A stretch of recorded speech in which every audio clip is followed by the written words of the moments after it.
Hello बच्चों। तो अब हम करने जा रहे हैं क्वेश्चन नंबर अपना 3 on comparing the ratio a1 upon में a2 कॉमा b1 अपॉन में b2 एंड c1 अपॉन में c2 find out whether the following pair of linear equation are consistent और इनकंसिस्ट। तो हमें ये देखना है कि अब ये जो इक्वेशन दे रखी है इनका रेशियो निकालेंगे a1 अपॉन में a2 का और b1 अपॉन में b2 और c1 अपॉन में c2 इन कोफिशिएंट्स का रेशियो निकालेंगे और उसके बाद देखेंगे कि वो कंसिस्ट है या इनकंसिस्ट है। इससे पहले हमने ये देखा था कि a1 अपॉन में a2 अगर did not equal to v1 upon में v2 होता है तो वो इंटरसेक्ट कहलाती है और a1 अपॉन में a2 equal to v1 upon में v2 equal to c1 upon में c2 होता है। तो अगर ये तीनों इक्वल होते हैं तो वो कंसाइड कहलाती हैं, जिसमें भी इसमें वन सॉल्यूशन निकलता था, इसमें मैनी सॉल्यूशन निकलता था। तो दोनों में अगर हमारा सॉल्यूशन निकलेगा, चाहे वन सॉल्यूशन हो चाहे मैनी सॉल्यूशन हो, लेकिन सॉल्यूशन है तो वो इक्वेशन में क्या कहलाएंगी, कंसिस्ट कहलाएंगी। और अगर उसका कोई सॉल्यूशन नहीं है, मतलब कंडीशन जो निकलती है वो पैरेलल वाली निकलती है, तो वो इनकंसिस्ट कहलाएंगे। ओके बच्चों, तो देखते हैं कि इन इक्वेशन के रेशियो क्या बोलते हैं। यहाँ पे देखते हैं हम सबसे पहले इसका निकालते हैं। तो इससे पहले नॉर्मल लिखते हैं 3x प्लस 2y, ये इक्वल है, इधर लेके आएंगे तो -5 इक्वल टू 0। इधर देखते हैं 2x minus 3y minus 7 equal to 0। अगर हम इसे जनरल इक्वेशन के साथ कंपेयर करते हैं तो हमारा a निकलता है 3, v निकलता है 2 और c निकलता है -5। देखो x के साथ जो कॉफिशिएंट है, y के साथ जो कॉफिशिएंट है, ये हमारा कांस्टेंट है। तो ये तीनों वैल्यू हम a v और c रखते हैं। उसके बाद a2 हमारा 2 निकलेगा, b2 हमारा देखो यहाँ -3 है तो -3 पूरा आएगा और c2 जो है हमारा -7 आएगा। अब जल्दी से इनका रेशियो निकाल लेते हैं।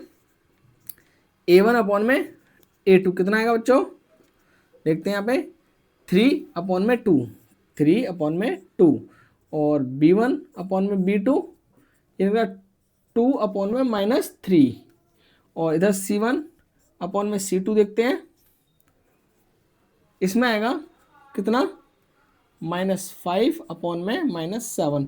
देखिए हमारा पहले सबसे पहले चेक करेंगे a1 अपॉन में a2 b1 अपॉन में b2 के बराबर है या नहीं है। तो यहाँ पे देखते हैं 3/2, यहाँ पे है 2/3, तो ये बराबर नहीं है। तो हम यहाँ लिख सकते हैं a1 अपॉन में a2 did not equal b1 upon में b2। और ये कंडीशन हमारी अगर पहले देखें तो इंटरसेक्ट की है, और इंटरसेक्ट किसके अंदर आता है, कंसिस्ट के अंदर। तो ये क्वेश्चन जो है ये हमारी इक्वेशन कंसिस्ट है। क्या है, कंसिस्ट। ओके बच्चों, तो ये हमारा आंसर हो गया। तो करते हैं बच्चों इसका सेकंड पार्ट। सेकंड पार्ट में क्या हुआ है, क्या दिया हुआ है, देखते हैं। यहाँ पे हम इससे पहले नॉर्मल लिखेंगे 2x minus 3y minus 8 equal to 0। यहाँ देखेंगे 4x minus 6y minus 9 equal to 0। तो हम यहाँ पे कंपेयर करेंगे, a1 हमारा आएगा 2, b1 आएगा हमारा -3 और c1 आएगा हमारा 8। यहाँ पे देखेंगे a1 आएगा 4, b1 आएगा a2 b2 माइनस का 6 और c2 माइनस का 9। जल्दी से चेक करेंगे, a1 अपॉन में a2 कितना है, 2 अपॉन में 4, इसे काटेंगे तो 1/2 आ जाएगा। b1 अपॉन में b2 देखेंगे ये कितना है, -3 अपॉन में -6, माइनस से माइनस कट गया, 3 अपॉन में 6, 3 1 जा 3 और 3 2 जा 6। c1 अपॉन में c2 देखेंगे, इधर कितना है बच्चे, 8 है और उधर कितना है, माइनस का 9 है। तो ये हमारा a1 अपॉन में a2 बराबर है b1 अपॉन में b2 के। देखो इसका भी वैल्यू 1/2 है, इसकी वैल्यू भी 1/2 है, तो ये तो बराबर है, पर ये बराबर नहीं है। तो did not equal c1 upon में c2। तो ये कंडीशन हमारी अगर देखें तो ये पैरेलल की बनती है, और पैरेलल हमारे किस में आता है, इनकंसिस्ट में। तो इसे हम क्या आंसर देंगे, इनकंसिस्ट। ओके बच्चों, तो ये आंसर हो गया। तो अब हम कर रहे हैं बच्चों इसका थर्ड क्वेश्चन का थर्ड पार्ट। तो इसमें दिया हुआ हमारा 3/2x प्लस 5 अपॉन में 3y equal to 7, 9x minus 10y equal to 14। तो इसे हम पहले नॉर्मल इक्वेशन में लिखेंगे 3 अपॉन में 2x प्लस 5 अपॉन में 3y माइनस 7 इक्वल टू 0। इधर देखेंगे 9x माइनस 10y माइनस का 14 इक्वल टू 0। हम देखेंगे इसे, अगर a बराबर देखें a1 तो यहाँ पे आएगा 3 अपॉन में 2 और b1 बराबर आएगा 5 अपॉन में 3 माइनस c1 आएगा हमारा माइनस का 7। यहाँ देखें A2 बराबर आएगा 9, B2 बराबर आएगा माइनस का 10,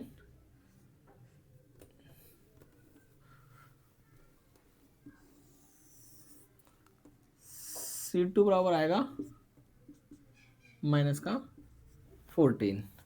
ओके, तो हम देखेंगे यहाँ पे कि A1 अपॉन में A2 कितना आ गया बच्चों, ये आ गया 3/2 अपॉन में, तो जो नीचे वाली नंबर है वो नीचे मल्टीप्लाई हो जाएगा, कितना आएगा 9, तो ये आ गया 3 अपॉन में 18।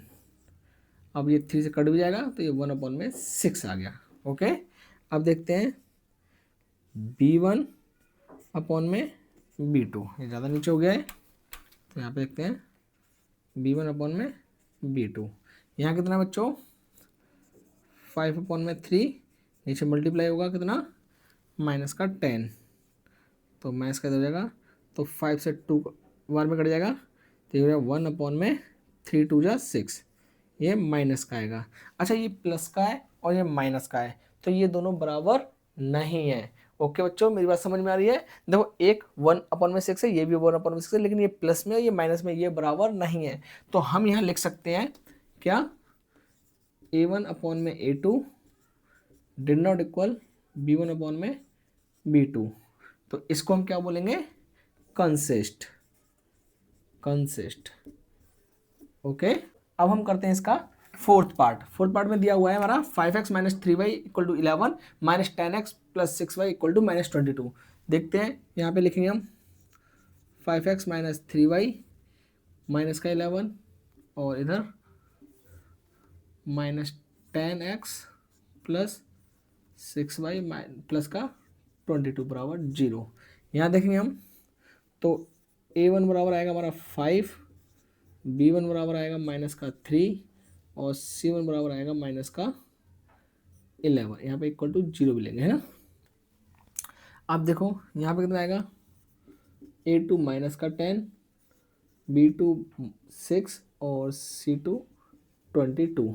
यहाँ देखेंगे हम A1 अपॉन में A2 बराबर 5 अपॉन में माइनस में 10, और इसे काटेंगे तो ये कितना जाएगा माइनस का 1 अपॉन में 2, और B1 अपॉन में B2 देखेंगे तो B1 कितना है माइनस का 3 अपॉन में वो देखना है 6, तो ये भी कटेगा, तो ये भी 1 अपॉन में 2 माइनस का ही आएगा, C1 अपॉन में C2।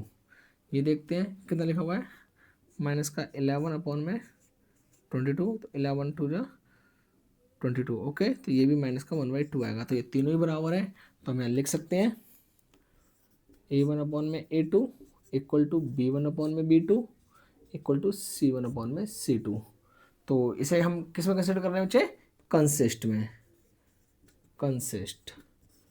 ओके बच्चों, तो मुझे उम्मीद है आपको समझ में आ रहे होंगे। अब हम देख रहे हैं इसका फिफ्थ पार्ट। फिफ्थ पार्ट में दिया हुआ है 4 अपॉन में 3x plus 2y equal to 8 और 2x plus 3y equal to 12। तो हम देखते हैं इसे नॉर्मल करके जल्दी से। 4 अपॉन में 3x plus 2y minus 8 equal to 0, और दूसरा देखते हैं 2x plus 3y equal to नहीं है, माइनस का आएगा माइनस का 12 इक्वल टू 0। यहाँ से अगर हम जनरल क्वेश्चन आए तो A1 हमारा कितना आएगा 4 अपॉन में 3, B1 आएगा हमारा 2 और C1 आएगा हमारा माइनस का 8। यहाँ देखेंगे A1 बराबर 2, ये 2 है, B2 बराबर 3 और C2 बराबर माइनस का 12। अब हम इसका देखते हैं रेशियो। तो रेशियो क्या आता है, A1 अपॉन में A2। A1 की वैल्यू 4 अपॉन में 3 और इंटू A2 कितना हमारा 2, तो 2 से 4 कटेगा कितनी बार में, 2 बार में, और नीचे 3, तो ये A1 अपॉन में A2 कितना आ गया 2/3। B1 अपॉन में B2, B1 की वैल्यू कितनी है 2 और B2 की वैल्यू कितनी है 3, तो ये भी 2/3 आया है। और C1 अपॉन में C2, C1 की वैल्यू कितनी है -8 और उधर कितनी है -12, माइनस से माइनस कटा 8 और ये कितना 4 2 जा 8 और 4 3 जा 12, तो ये भी 2 अपॉन में 3 आ गया। तो हम यहाँ बोल सकते हैं कि A1 अपॉन में A2 बराबर B1 अपॉन में B2 बराबर C1 अपॉन में C2। देखो तीनों की वैल्यू कितनी है, 2/3 2/3 2/3, तो ये तीनों बराबर हैं, तो हम इसे बोलेंगे क्या, कंसिस्ट। ओके बच्चों।